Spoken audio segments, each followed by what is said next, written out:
Up next is the team from the United States, SensNC.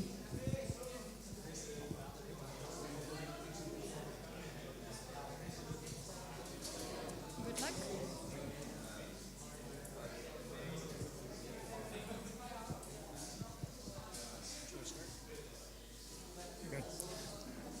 So hi, my name is Jack Twitty, and I am part of the SensNC team, and I'm going to talk a bit about the translational medicine aspect of our device. So as we all know, cardiovascular illness is a humongous problem throughout the developing world and also within the United States in particular. One trend that we've noticed in our country is that cardiovascular care is significantly worse for patient populations that are traditionally underserved. As a result, being able to provide quick and inexpensive diagnostic testing will certainly help to produce better outcomes throughout patients in those areas, and also improve our response to cardiovascular disease overall. So in a typical treatment protocol, something like a test for proBNP would be performed only much later in a cardio panel, more or less after electrophysiological readings have been done to establish that there is in fact a relevant problem in the first place. If we were able to provide something that's cheap and fast and available at the point of care, we're able to sort of bypass that and allow for effective diagnostic screening much earlier in the process, which allows for more effective patient treatment. That's exactly what our device aims to provide. Effectively, we're providing a multiplexed sensing method that takes a very small blood sample and very quickly and cheaply processes that for data related to the amount of BNP in the blood and thus cardiovascular health of the patient. So one of the things that we're trying to do, both within a specific device sample and also within our sort of broader idea, is to increase the amount of data available to care providers to be able to more effectively treat their patients. Again, we're trying to make our device cheap, make it effective and quick and easily to proliferate amongst the medical community. But we're also running multiple samples on the same disk. So our centrifugal device allows 4 different samples as of right now to be run simultaneously. In doing so, we're able to get a much more accurate picture of our patient's current state of health.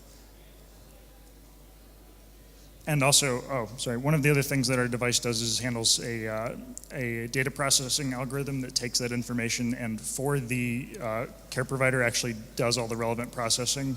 Our disk is actually already set up to handle things like sample loading and preparation of the other chemicals involved in the test.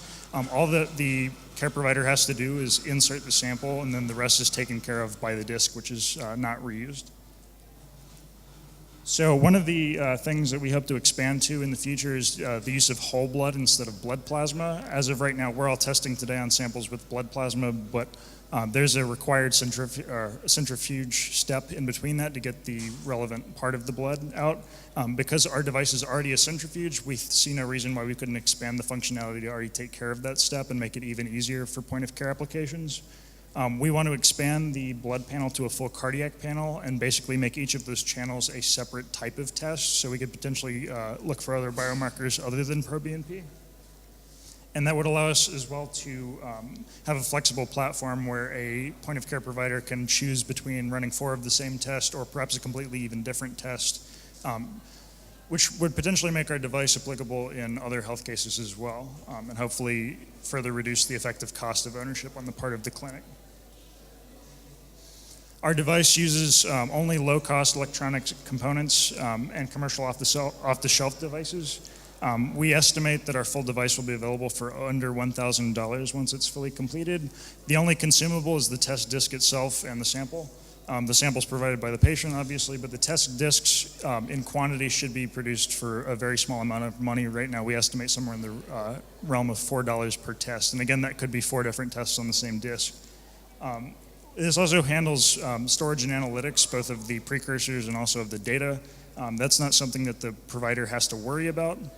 And that will hopefully further the effectiveness of the device. And also, there's no major competitor in the USA right now for proBNP testing specifically, so that is an area we hope to target more.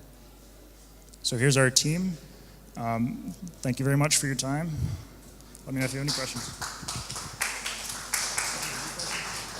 Actually, do you have any questions? Sorry. Yes. Sorry, can you say that again?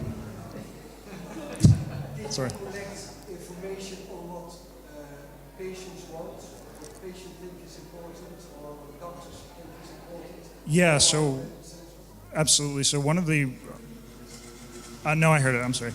The question was what kind of information do we get from patients or care providers to sort of steer our development, right? So we didn't interface with patients directly, but I can say, as was mentioned in the last presentation, we are aiming for a very small sample size, and as a result, we don't want to cause discomfort to the patient, but something like a finger prick is something already done fairly easily in a standard outpatient context.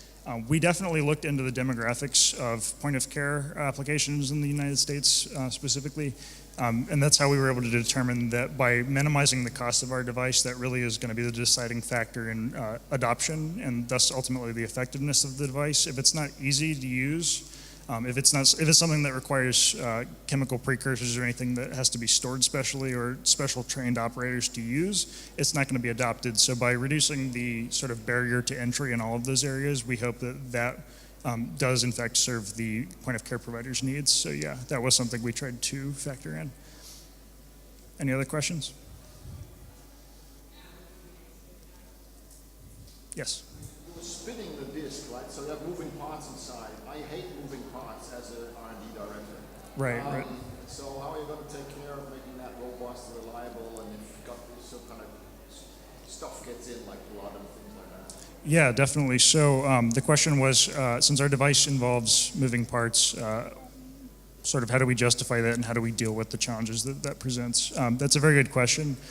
We specifically elected to use a device that has a centrifuge in it because we believe that a traditional lateral flow assay has some downsides that we can sort of eliminate with this method.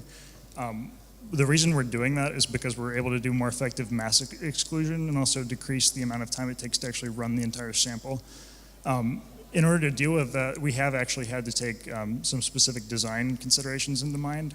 One of the things that our original enclosure was using was a bulkhead to separate the transport area from the other electronic components in within the device itself, and trying to reduce the amount of contaminatable surfaces inside of the device. That is something we're still looking into and certainly are going to improve upon. But at the end of the day, the motor itself is only the kind that you find in a DC fan or actually within a hard disk reader. As a result, it's something that's manufactured on a very large scale already, and so we know that it has a good history of reliability. It's something for which control electronics have already been developed, and we've reused in some cases. But in reality, it's almost as simple as the thing that spins the component in your microwave oven that rotates the food. I mean, it's not a particularly complex device as far as the mechanism goes. But there are concerns, yeah, and we're continually seeking to fix those issues. So. Good question, though. Any others? Cool. All right, thank you very much.